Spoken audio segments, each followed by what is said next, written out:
Je n'ai jamais spécialement été accro aux comics, surtout ceux de chez Marvel ou de DC, mais j'ai toujours préféré les bandes dessinées du genre Astérix, Tintin ou Spirou. Mais malgré tout, j'ai grandi avec et j'ai appris à les aimer. Mais pour ce qui est du cinéma, j'ai toujours une attirance qui ne fait que grandir avec le temps. Autant pour les films d'action, d'aventure, d'espionnage, ou même de super-héros, ce n'est pas le contexte qui me plaît, ni même les effets spéciaux, mais bien l'histoire.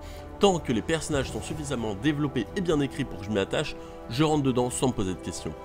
Et avec les films de super-héros, on peut dire que j'ai été servi.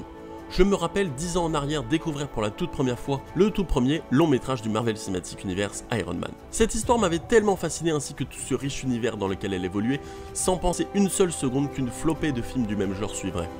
Et nous y voilà maintenant, une décennie a passé, je reste toujours le même gamin qui regarde des films de super-héros, des rêves plein la tête. Et après avoir regardé la bande-annonce d'Infinity War un nombre incalculable de fois, d'avoir épuisé mon cerveau et celui de mon entourage, je me devais de le voir. Hier matin, j'ai enfilé mes chaussures, marché jusqu'à la gare et pris le train direction mon cinéma le plus proche. Je vais essayer de rester le plus objectif possible lors de cette critique, et je t'assure, toi qui n'as sûrement pas encore vu ce film, cette critique sera également en deux parties. Une première vidéo sans aucun spoiler, celle-ci, et une deuxième vidéo que je sortirai plus tard dans la semaine où je spoilerai absolument tout. C'est donc avec énormément d'excitation que je me suis laissé entraîner dans cette incroyable épopée. Le film se déroule juste après les événements de Thor Ragnarok et de Black Panther.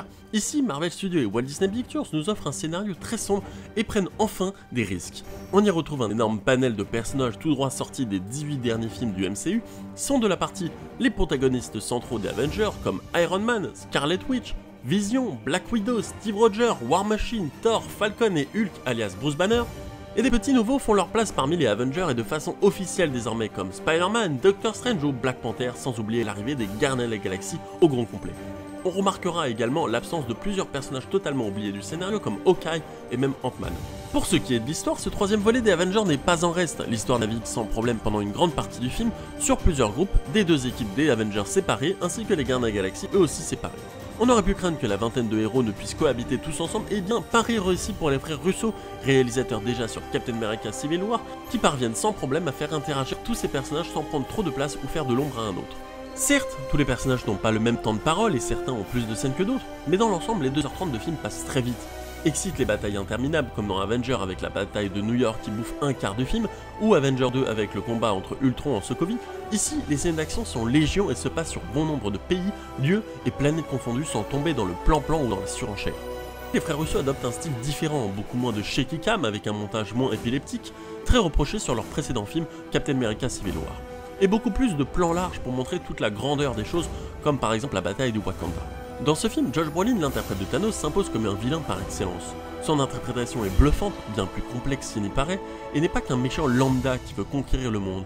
Il est persuadé de faire le bien et dispose d'une facette très humaine qui le rend bien plus terrifiant. Teasé il y a maintenant plus de 6 ans lors de la scène post-générique de Avenger, Thanos est le marionnettiste de tout ce qui est.